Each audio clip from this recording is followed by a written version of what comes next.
Welcome to Influential Visions. Here, we interview futuristic leaders who share their deep industry knowledge and business experience with you, ensuring you have your finger on the pulse and your eyes wide open. My name is Nathaniel Schooler, and I am your host today.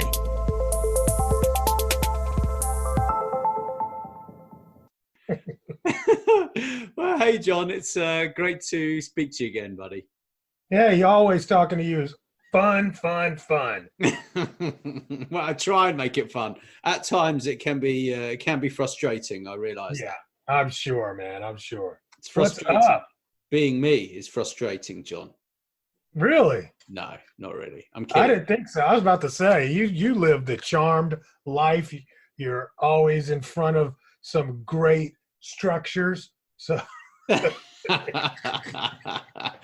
I'm always talking to good people, and that's what's important, man. That's true. But today we're going to talk about online sales, because I know you know so much about this. You know, I don't want to blow your trumpet or anything, but you know, you founded the Ecommerce Association in the US. I believe you've got 7,000 members in that now. Yeah, it's around 65, but we'll call it 7 to put a 0 on the end.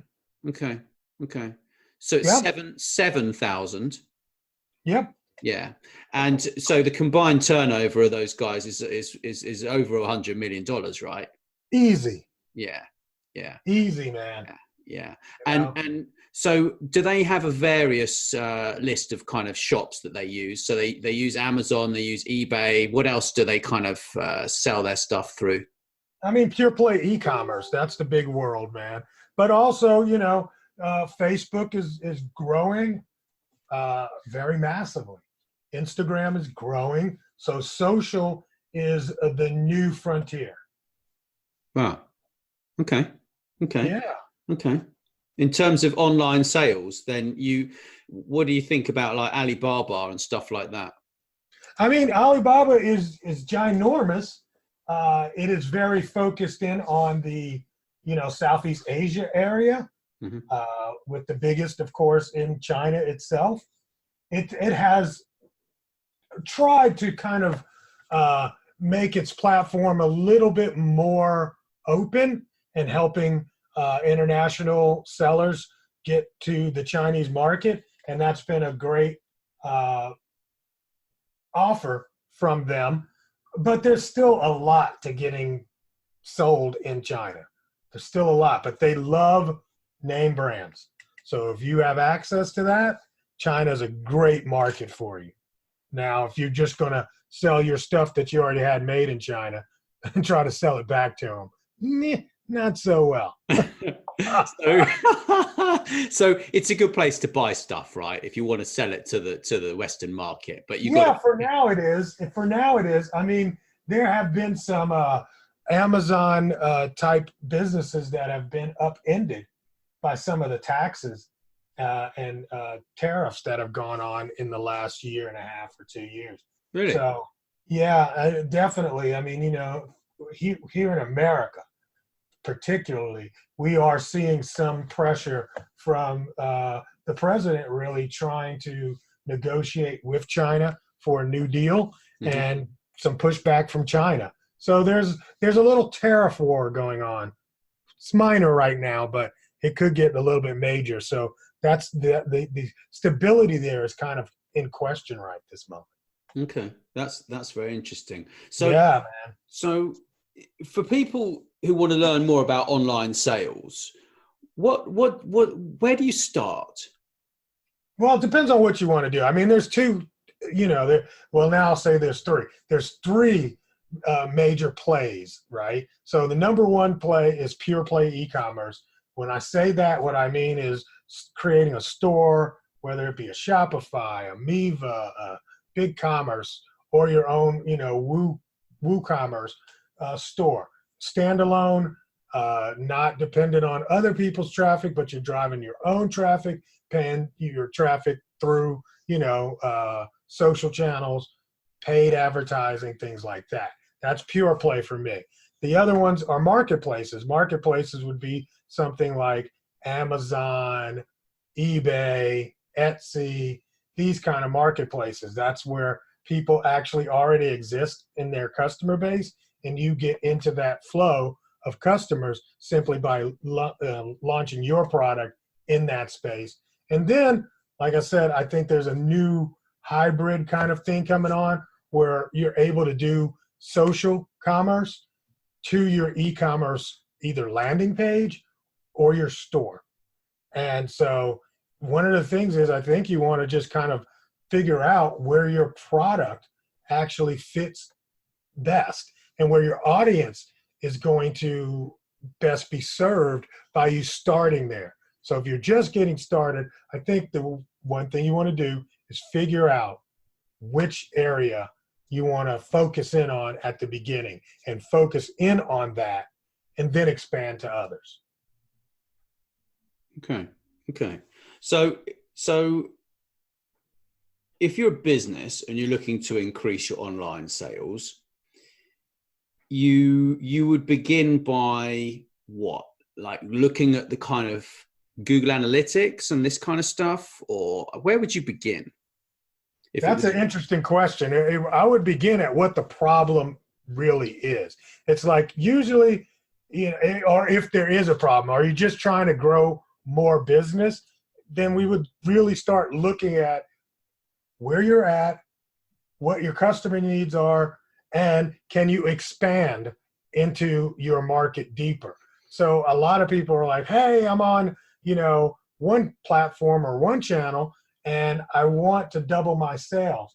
Well, are you going to double it on the current platform, or are you going to try to jump to another platform, start all over, build more sales there?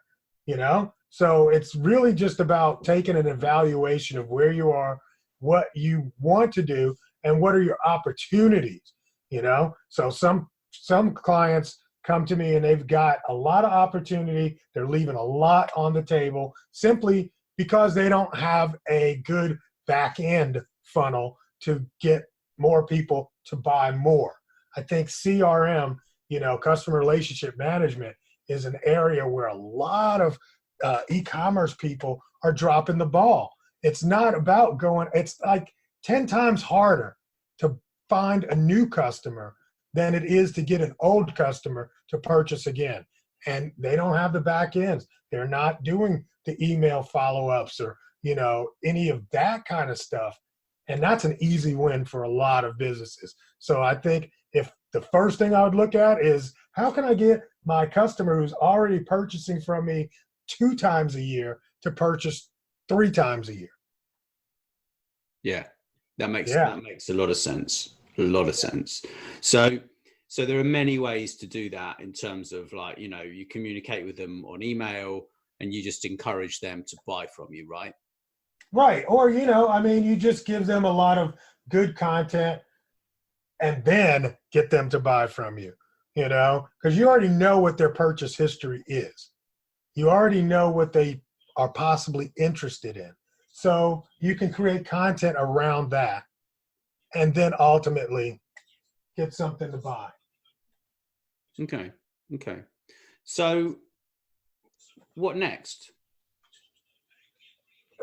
After that, I would definitely look at doing something in terms of your advertising. Where's your advertising budget is? What are you doing with that? Are you buying ads? How are they working? Now, look, what I'm saying to you are things that you want to do after you got the actual sales funnel together. Right. Now, if we go to your website and your buy, the ability for somebody to buy is all messed up. Your cart's slow.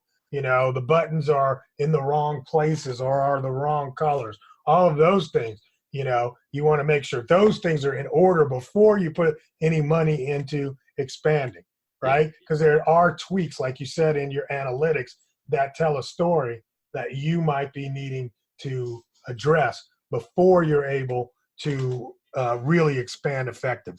Yeah. Well, your load time could be forever, couldn't it? Like any more. I mean, if you don't know those things, then that's the problem. Yeah. That's a very good advice. So then you're basically you're driving this traffic right to your website or your store or whatever, and you're going to know which products are selling better than others, and so you're going to want to optimize those to make sure that you're not missing anything. So you might run a few split tests and this kind of stuff, and you might want to increase your product range, or you might want to cut it down, right? Right, or you might want to increase your product price. Right. Some of the best advice I've given at times to different companies are, you need to increase your price. You're looking for more revenue, increase your price. You're looking for more revenue, increase the brand value so you can increase your price. Those are areas also. It's not all technical. It's really not all technical. I know we get so deep, in the technology, and we're looking for faster ways to push people through the funnel, when a lot of times the funnel just has a lot of leaky holes. And the biggest problem a lot of e-commerce businesses will have is success. Success covers a multitude of errors. And we just keep running and keep running, keep growing, and never go back and plug those holes in the funnel. So if we could just plug some of those, it'll be amazing how much a company can really succeed and grow. So constantly be in repair, in my opinion. Constantly look for areas of improvement. Just because you got, a fast load time doesn't mean you can't get it even faster. Are you able to really get people from that old school experience of having a website to a new school kind of experience of having a landing page? Most commerce now is moving to a landing page because people don't. I mean, when was the last time you went to a website and browsed around for products? Right? People don't do that anymore. They already know what they want to buy, or they have come across it somewhere on a social channel, and then they go to Google or Amazon and search directly for that product. And once they search directly for that product, if you come up, they're already past the awareness phase. They're already past the informational phase. They are ready to make a buying decision. Then does your page bring them right to the end of buy now? Right. Or is it so full of all the content that they already went through, and I don't want to necessarily navigate through that again to get to the buy button? So you really, really want to, there's so many facets to this that you still want to look for opportunity in all areas. And to do that, just constantly be in improvement phase. Yeah. Constant innovation. That's what it's all about, isn't it? And it goes in every area of business and life, right? You always got to strive to get better and better, haven't you? Yep. Yeah. And I mean, that's what you want to do. I mean, if you're in a brick and mortar store, you look at a brick and mortar store, it doesn't stay the same, right? The shelves change. Sometimes the layout of the store will change because they're in constant improvement, especially in the grocery store.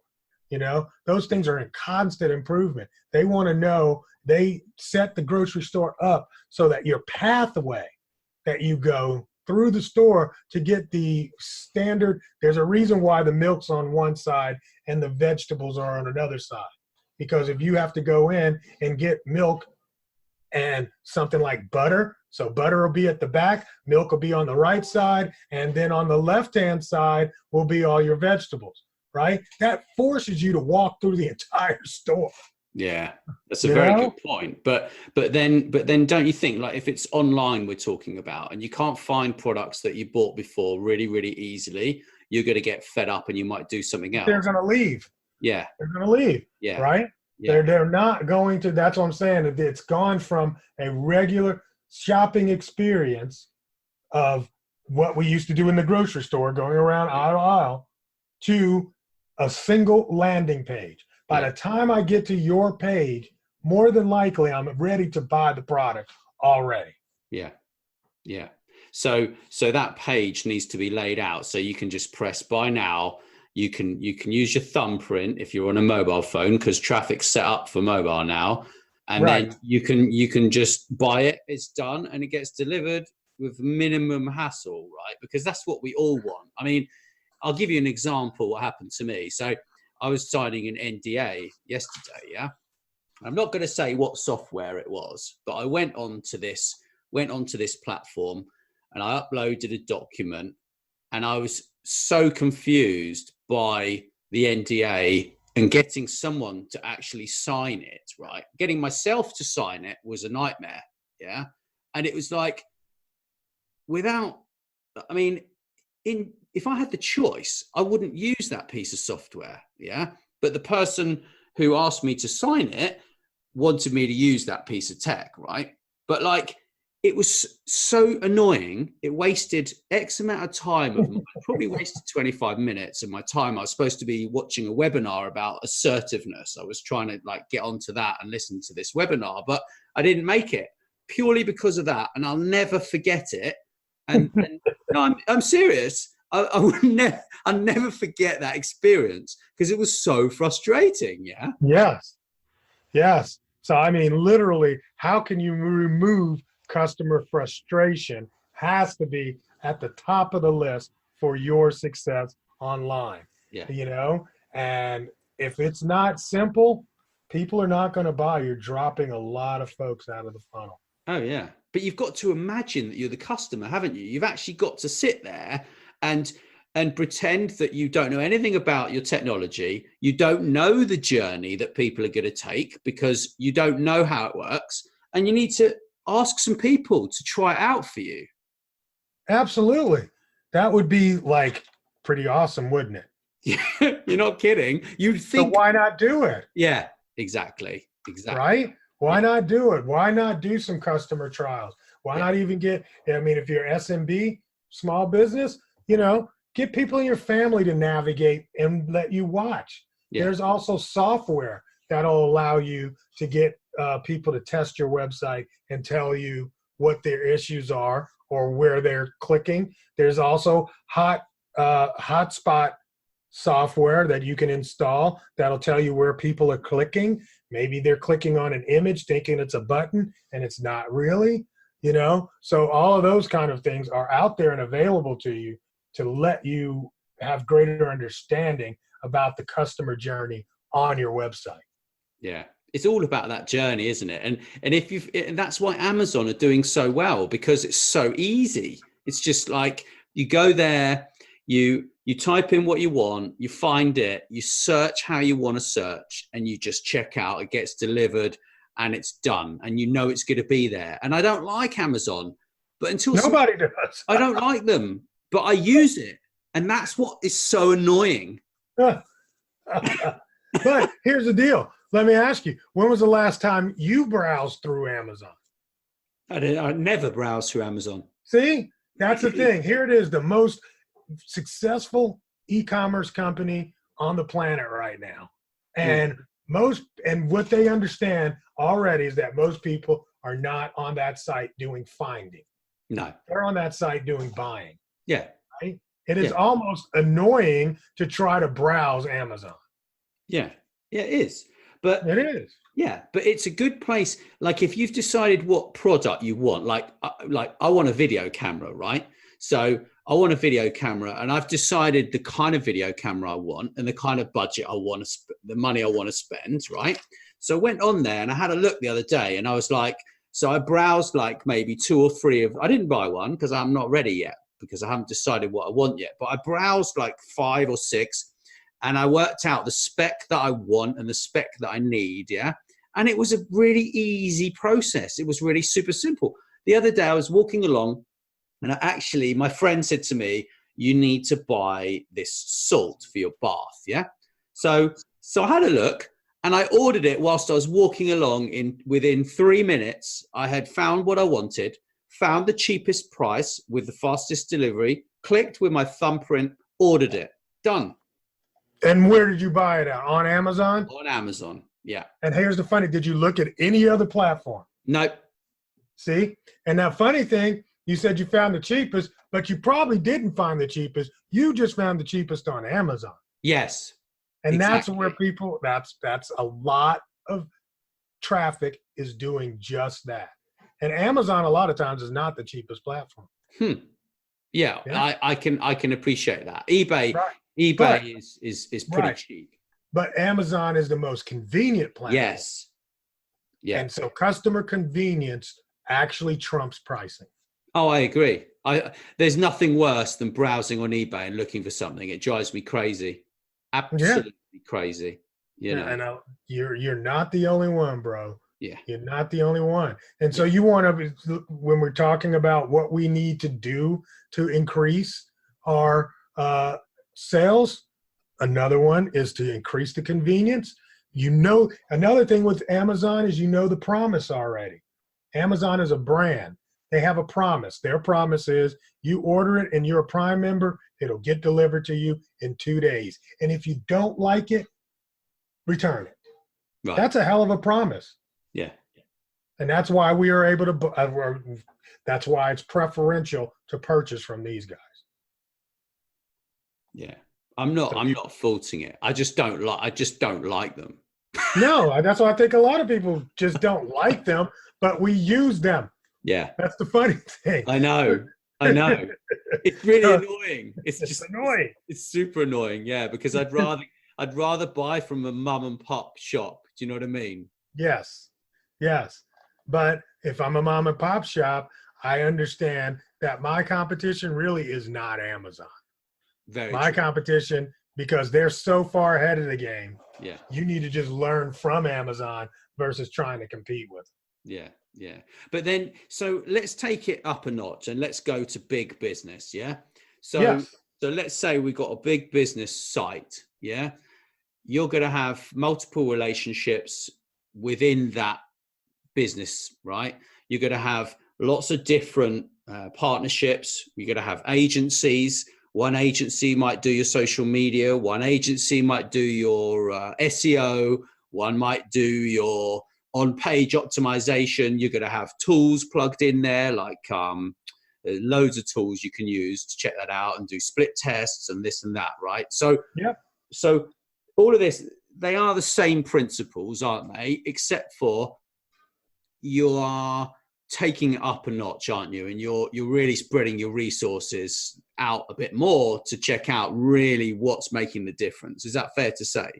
Absolutely. And it makes it a little bit more difficult sometimes to get everybody on the same page, right? Or it makes it a little more difficult to navigate and move fast, right?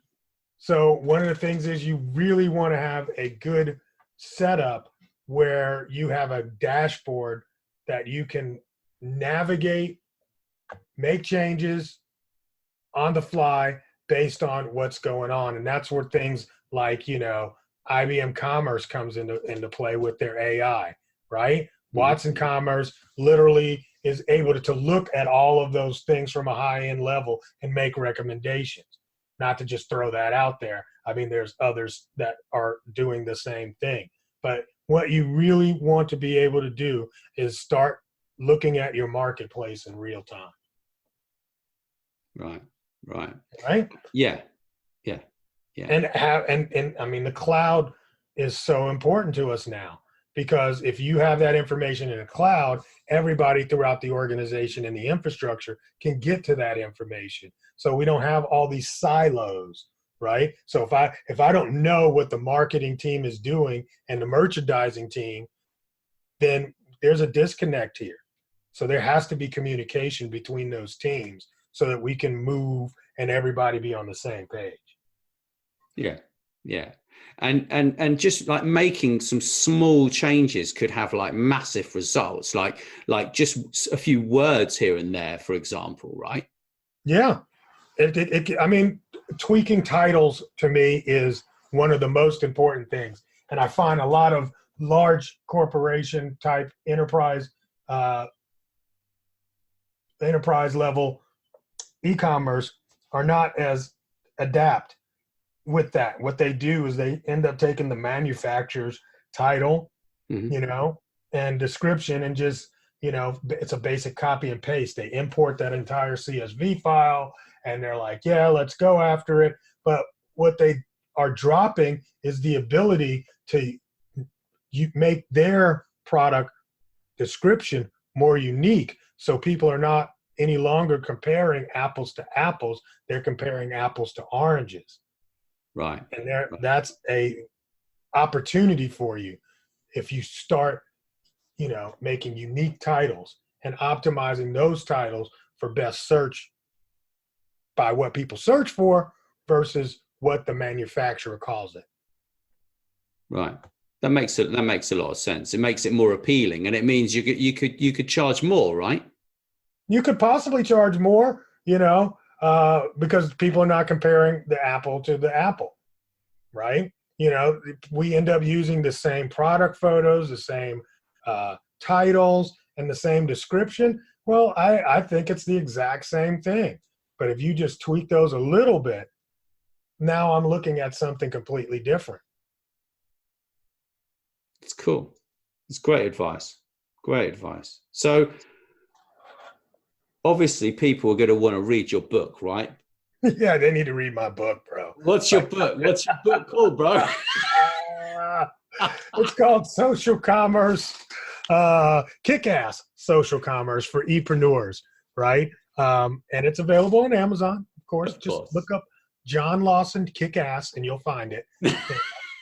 But the deal is, I actually had a reader tell me that book literally was the best book they ever read, right? And not just on business. They said ever read. Right. Now, I mean, that's pretty amazing, but I mean, my mom is a lovely person, so I appreciate her for that review. But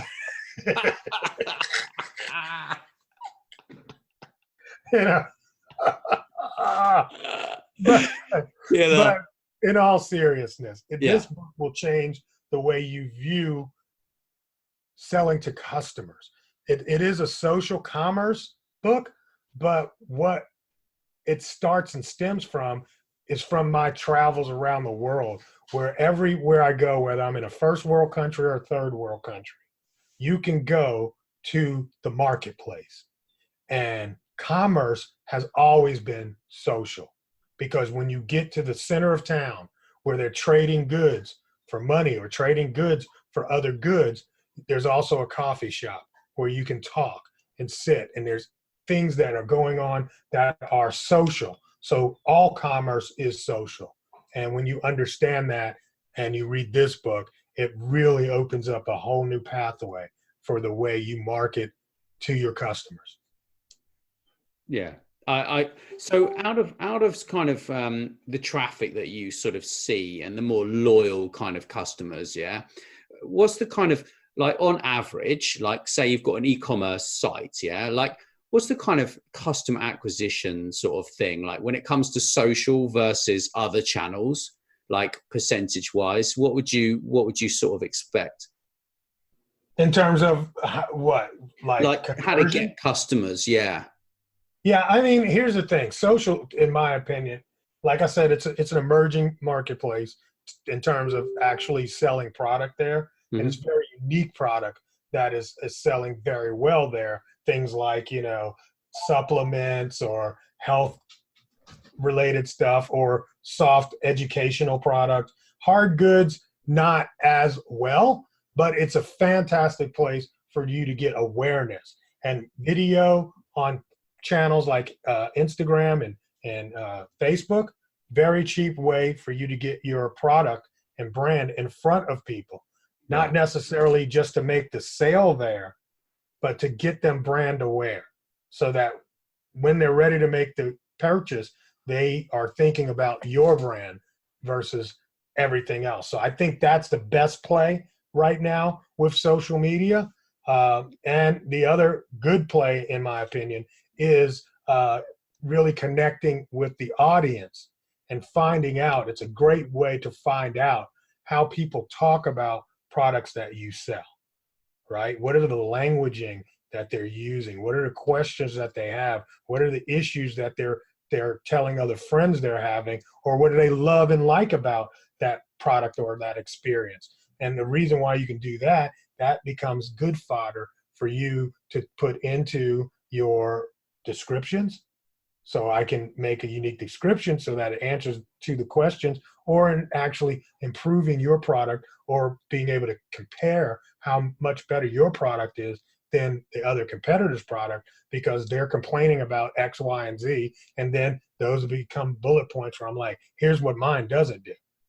Yeah, that makes a lot of sense. It reminds me of what Jay Abraham was talking about a few years ago. He was saying that when he's thinking about a title for like a blog or something like that, he'll go to Amazon and he'll type in the kind of subject he's looking for, and then he'll go and read all the comments around the books, and it's a very similar thing. It's like user generated kind of content, isn't it, almost? Yeah, that is user generated content, but now I'm using that user generated content, and I go into that in the book too, about user-generated content and how to use that to make more relevant content to the buyer. So he's going out there and looking at, things that people are saying, and he's using those words, those exact words that actual customers are using, or buyers or readers are using, and putting that into the title of the book, or into a chapter, or into a WordPress blog post, of YouTube video. Look, the way I even got on the scene, right? This is the whole reason why I wrote the book. The way I got on this scene, became a influencer in the e-commerce space, is because I made a video years ago about how to fold a bandana to look like Tupac. I did. Way. Yeah, and it went viral. It's got over 300,000 views. What? Right? Yes, I sold tens of thousands of bandanas from that one video, right? And so that was like my claim to fame back in the day when I first got started. And people were like, how did you do that? Why did you do that? Well, oh, that's so good. And it was not good. It was the number one question that I would get from people that would buy bandanas from me. It was, because I bought the bandanas to sell to urban audiences, and what ended up happening is the audiences were worldwide audiences, and they were in the center of America, so they didn't really know the culture of hip-hop that they were trying to emulate. So I got so tired of answering that question that I made a video to answer the question. You feel me? So the number one question that my customers were asking me, I answered in a video. That video was shared. It was embedded on my competitor sites. It was amazing what happened with that one video. But that's why I came to the realization that social is so, when I talk about creating social content, you need to create social content that helps customers with their need when it comes to using your product. It's great to have the best car wax in the world, right? I don't know if people still wax cars. Do they? I don't know. I think maybe. Yeah, they do. I do. On a Saturday, I will do it. Yeah. Right? But it's cathartic for me. But it's like, if it's great to have good wax, but if I don't know how to put it on and take it off the proper way, like, you got to go in circles. Why do I go in circles? So you don't miss a spot. That's why we go in circles. So if I sell car wax, I make a video teaching people how to use the car wax. When they're looking for a car wax to buy, guess whose brand is in their mind? Yours. Right. Not only is your brand in their mind, they already feel like they owe you something because you taught them the right way. Yeah. What's the book called? Power. What's the book? Kick-Ass Social Commerce. If you're listening to this and you need to learn more, you need to buy John's book. It's crazy. But you also fly around the world and you do keynotes around this stuff. Like, I'm really lucky to speak to you because since I spoke to you in, like, when was it? January, I think, or something. You're like all over the place. Dude, I'm getting ready to take off on Tuesday. Yeah. Which is the beginning of April. And literally, so that's April 3rd, I believe, or 2nd. I take off on April 3rd. Yeah. So that means I'm in town the 1st, the 2nd, and I'm only in town for 6 more days that month. So the last 2.5 months have been cray-cray. It's cool. It's very cool. I love it. I mean, I love talking to audiences. e-commerce is a passion for me, and really just commerce in general is really the big passion. Yeah, and hip hop. Yeah. And hip hop. How do you know? I don't know. I wonder. Old school. Here's the thing. It's old school hip hop for me now. Yeah. You know. Yeah. It's like new school. That's for the new generation. Yeah. Totally. There's a few of them. So if people want to find you, they can look up Colder Ice. Yeah. COLDER Ice. Yeah. And then John, and they can find you. Or just Colder Ice. Just Google Colder Ice. One word, no spaces. You'll find me.